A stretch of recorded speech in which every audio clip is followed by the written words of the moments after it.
Welcome to the daily book reading challenge. And the chapter we are reading right now is chapter number 9 from the book The Monk Who Sold His Ferrari, written by Robin Sharma. And we have seen the two rituals of radiant living. Let us go into the third ritual of radiant living from Julian. The radiant of live nourishment. In my days as a litigator, I lived off a steady diet of steaks, fries, and other types of junk food. Sure, I ate the finest restaurants in the country, but I still filled my body with junk food. I didn't know that it at the time, but this was one of the main sources of my discontent. Really? Yes, a poor diet has a pronounced effect on your life. It drains your mental energy and physical energy. It affects your moods and it hampers the clarity of your mind. Yogi Raman put it in this way: as you nourish your body, you nourish your soul. As you nourish your body, so you nourish your mind. I assume then that you changed your diet radically. And it made an amazing difference in the way I felt and looked. I always thought that I was so run down because of the stresses and strains of my work, and because the wrinkled fingers of old age were reaching out for me. In Shivana, I learned that much of my lethargy was due to the low octane fuel I was pumping into my body. What did the sages of Shivana eat to stay so youthful and bright? Asked by John. Live foods, came the efficient reply. Huh? Live foods are the answer. Live foods are the foods that are not dead. Come on, Julian. What are live foods? I asked impatiently. Basically, live foods are those that are created through the natural interaction of the sun, air, soil, and water. What I am talking about here is a vegetarian diet. Fill your plate with fresh vegetables, fruits, and grains, and you might just live forever. Is that possible? Asked by John. Most of the sages were well over 100 and they showed no signs of slowing down. And just last week, I read the paper about a group of people living on the tiny island of Okinawa in the East China Sea. Researchers are flocking to the island because they are fascinated by the fact that it holds the largest concentration of the centenarians, centenarians in the world, means who have lived more than 100 years. What have they learned? Asked by John. That a vegetarian diet is one of their main longevity secrets. If you are having a vegetarian diet, you will have a chance of living 100 and plus years. But is this type of diet healthy? You wouldn't think that it would give you much strength. Remember, I'm still a busy litigator, Julian. This is the diet that nature intended. It is alive, vital, and supremely healthy. The sages have lived by this diet for many thousands of years. They call it as a sattvic food or a pure diet. And as to your concern about strength, the most powerful animals on the planet, ranging from gorillas to the elephants, were the badge of proud vegetarians. Gorillas to elephants were the badge of vegetarians. Did you know that a gorilla has about 30 times the strength of a man? A gorilla has 30 times strength more than that of a man. So, but even though gorilla eats a vegetarian diet. Thanks for the important tidbit for the information, Julian. Look, the sages are not extreme people. All of their wisdom was based on the ageless principles that one must live a life of moderation and do nothing to extremes. So, if you like eating meat, you can certainly keep eating it.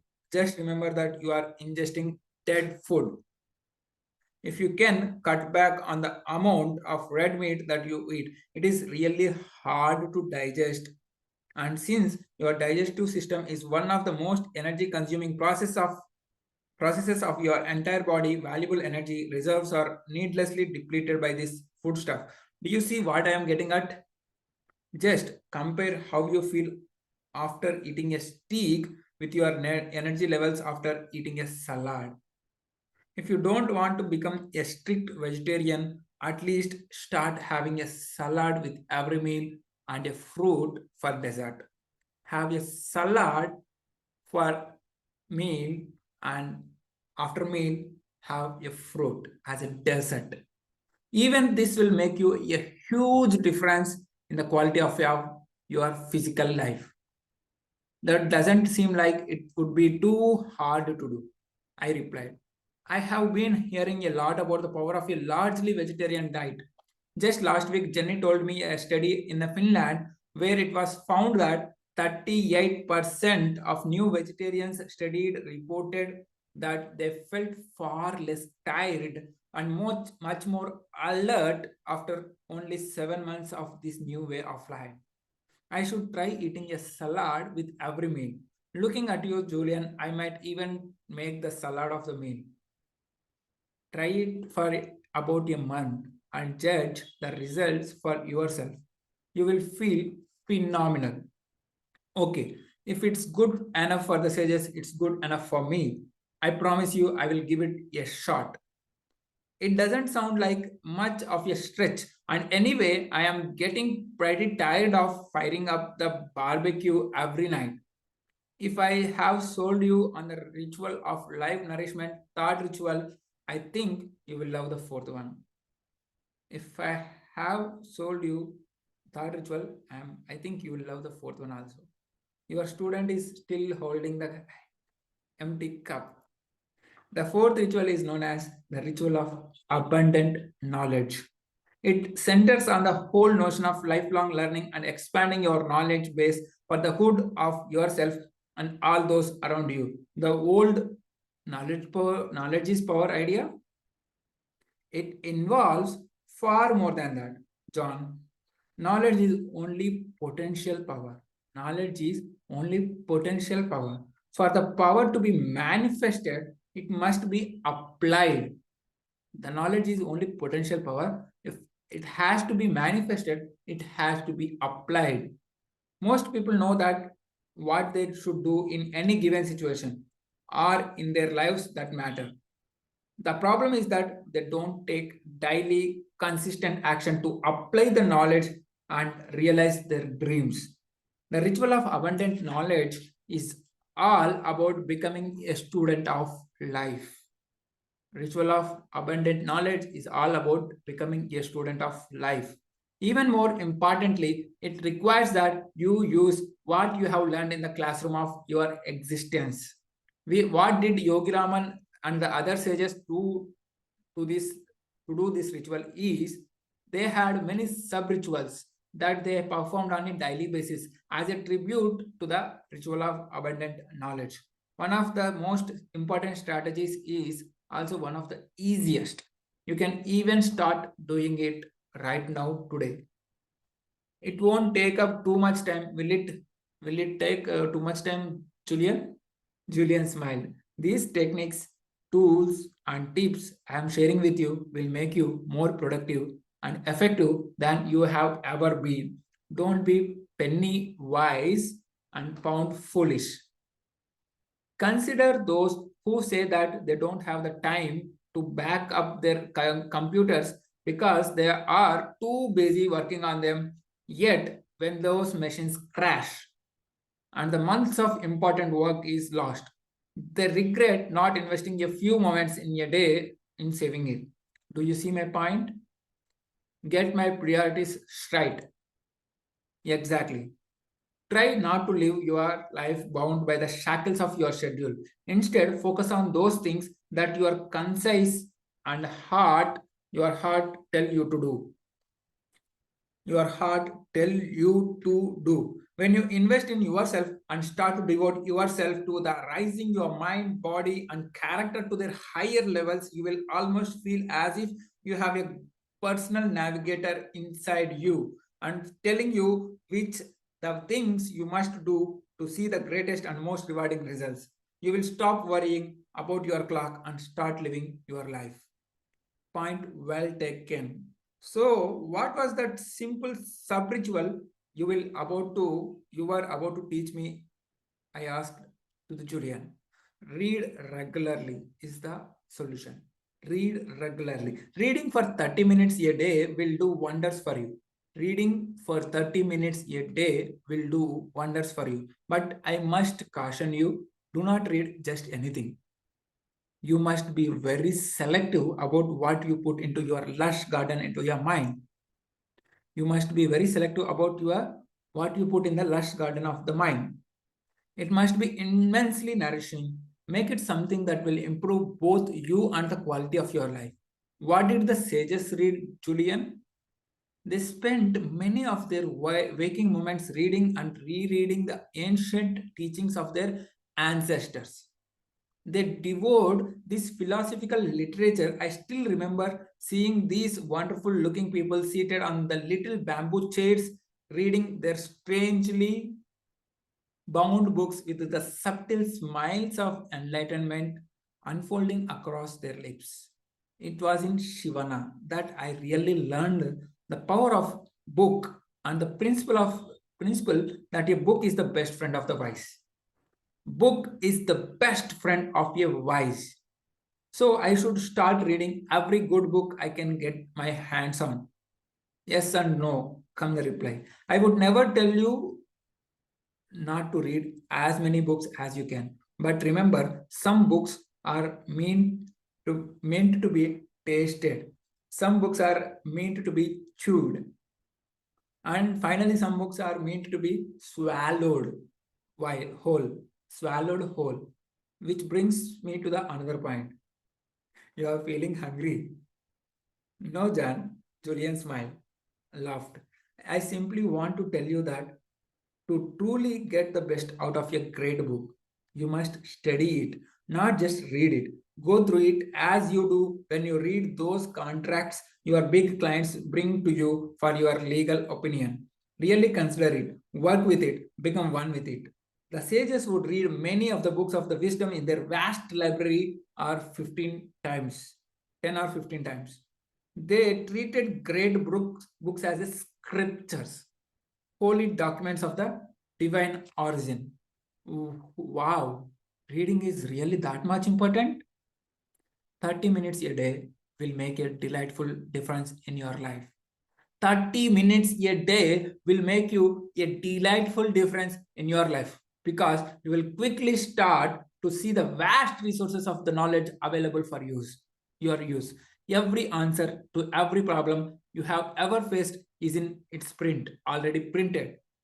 If you want to be a better lawyer, or a better father, a better friend, or a better lover, there are books out there that will rocket you to those goals. Whatever your goal is, you want to become a lawyer, you want to become father, you want to become a best friend, you want to become a lover. There are lots of books out of there that will rocket you towards your goals. All the mistakes you will ever make in your life have already been made by those that have walked before you. Do you really think that the challenges you are facing are unique to you? I have never thought about it, Julian, but I see what you are saying and I know you are right. All the problems anyone has ever faced and will ever face over the course of their lifetime have already been made. Julian asserted. More importantly, the answers and solutions are all recorded on the pages of books. Read the right books. Learn how those who have preceded you have handled the challenges you are currently facing. Apply their strategies for success, and you will be astonished by the improvements you will note in your life. What exactly are the right books, Julian? I asked quickly, realizing that Julian's point was an excellent one. I will leave that to your good judgment, my friend. Personally, since I have returned from the East, I spent the better part of my days reading biographies of the men and women I have come to admire and a great deal of wisdom literature. Any titles would you recommend? You could recommend to an eager young beaver? asked by John to the Julian. I said, flashing a broad grin. Sure, you will thrive on the biography of the great American Benjamin Franklin. The first book that Julian recommended here is the biography of the great American Benjamin Franklin. I think you will also find much growth impetus from Mahatma Gandhi's autobiography entitled the Story of My Experience with the Truth. The Story of My Experiments with the Truth. This is the book name, second book name, The Story of My Experiments with the Truth. I also suggest you that you read Siddhartha. Book name is Siddhartha. Third book, Siddhartha, given by Hermann Hesse. The highly practical philosophy of Marcus Aurelius and some of the work of the Seneca. You might even read the fourth book, Think and Grow Rich, written by Napoleon Hill. I read it last week and thought it was very profound. Think and Grow Rich, I explained. But I thought you left all of that behind you after your heart attack. The monk who sold his Ferrari. I am really sick and I tired of all the make money fast manuals that are being peddled out there by the snake oil salesman preying on the weak. Easy, big fella. I couldn't agree with you more, offered Julian with all the warmth and patience of a wise, loving grandfather. I too want to restore the character ethic to our society. The little book is not about making a lot of money, it is about making a lot of life. I will be the first to tell you that there is a huge difference between well being and being well off. Well being and being well off, there is a huge difference. I have lived is I loved it, I lived it, and I know the pain of a money driven life. I know the pain of a money driven life. Think and Grow Rich is all about abundance, including spiritual abundance, and how to attract all that is good into your life. You might do well to read it, but I will not press the point. Sorry, Julian, I didn't mean to sound like an aggressive litigator. I offered apologetically. I guess my temper gets the better of me sometimes. One more thing I need to improve. I really am grateful for you, all that you are sharing with me. No problem. Water under the bridge. Water under the bridge. My point simply is read and keep reading. Do you want to know something else interesting? What? It's not about what you will get out of the books that is so enriching. It is what the books will get out of you that will ultimately change your life. Let us repeat again. It's not what you will get out of the books that is so enriching. It is what the books will get out of you that will ultimately change your life. You see, John, books do not actually teach you anything new. Really? Really. Books simply help you to see what is already within yourself. That's what enlightenment is all about. After all my journeying and exploring, I found that I have actually come full circle back to the point from which I started as a young boy. But now I know myself and all that I am and I can be. So, the ritual of abundant knowledge is all about reading and exploring the wealth of information out there. Partly for now, read 30 minutes a day. Read just 30 minutes a day. The rest will come naturally, Julian said with a hint of mystery. Thank you so much, Julian, for giving this ritual of abundant knowledge. See you in the fifth ritual in the next video. Until then, stay connected, keep progressing.